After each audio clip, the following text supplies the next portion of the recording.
भाइयों और बहनों, घर गृहस्थी का जीवन हर किसी के लिए साधना का स्थान है। मंदिर केवल पत्थरों से नहीं बनते।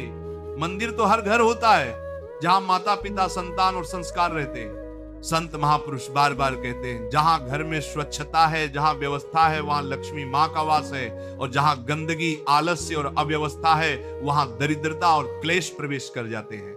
आज हम एक बहुत ही साधारण दिखने वाली वस्तु झाड़ू के बारे में गहराई से जानेंगे।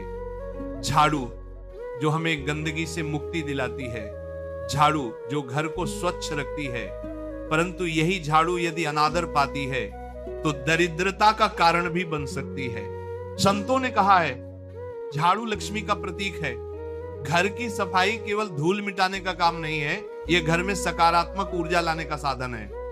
झाड़ू से हम न केवल धूल साफ करते हैं, बल्कि मन के विकार भी दूर करने का भाव रखते हैं। अब प्रश्न उठता है कि झाड़ू पर पैर रखना क्यों अशुभ माना गया है? भक्तों, जिस वस्तु से हम रोज घर की गंदगी दूर करते हैं, उस पर पैर रखना अनादर है। पैर लगाने का अर्थ है हम उसकी महत्ता को भूल रहे हैं। संतों ने कहा है, झाड़ू पर पैर लगाना लक्ष्मी मां का अपमान है।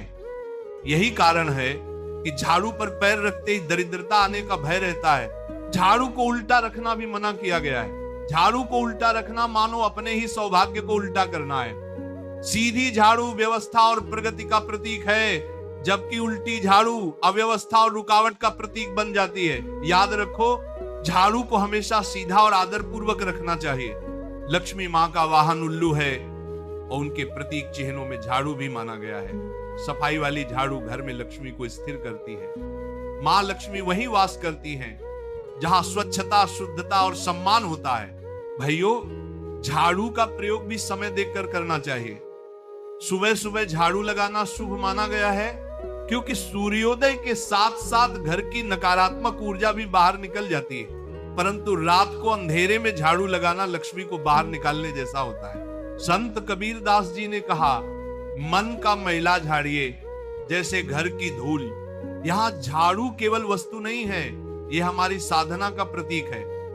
जैसे झाड़ू धूल मिटाती है, वैसे ही साधना और नाम स्मरण हमारे भीतर के विकार मिटाते हैं। दरिद्रता केवल धन की कमी नहीं होती। दरिद्रता का अर्थ है घर में अशांति, मन में बेचैनी, रिश्तों में खटास। जब हम झाड़ू को अनादर पूर्वक रखते हैं, उस पर पैर रखते हैं, तो धीरे धीरे घर में कलह, रोग और आर्थिक तंगी आने लगती है। घर की गृहिणी को भी संतों ने गृह लक्ष्मी कहा है। जैसे झाड़ू घर की सफाई करती है, वैसे ही गृहिणी पूरे परिवार का संतुलन बनाए रखती है। झाड़ू का आदर करना, गृह लक्ष्मी का आदर करना है।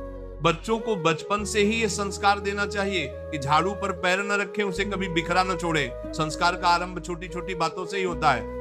आज बच्चे झाड़ू पर पैर रखकर हंसते हैं, कल वही जीवन में अशांति का कारण बन सकता है। संत तुलसीदास जी ने कहा था, सफाई आधा धर्म है।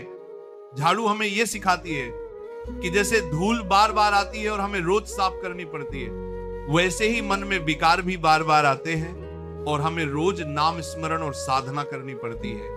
इसीलिए झाड़ू केवल भौतिक सफाई नहीं, बल्कि आध्यात्मिक सफाई का भी प्रतीक है। अब समझिए, झाड़ू केवल घर की वस्तु नहीं है, यह लक्ष्मी का रूप है। यदि हम उसका अपमान करेंगे, पैर रखेंगे, उल्टा रखेंगे या रात में अंधेरे में चलाएंगे, तो दरिद्रता आ जाएगी। पर यदि हम उसका सम्मान करेंगे, समय पर प्रयोग करेंगे और स्वच्छता का ध्यान रखेंगे, तो लक्ष्मी मां की कृपा बनी रहेगी। इसलिए संत लोग कहते हैं, जो घर में स्वच्छता का दीप जलाता है, वहां लक्ष्मी मां स्वयं विराजती है। झाड़ू का आदर कीजिए, स्वच्छता को अपनाइए और अपने जीवन में दरिद्रता को दूर भगाइए। यही सच्ची साधना है, यही सच्चा धर्म है।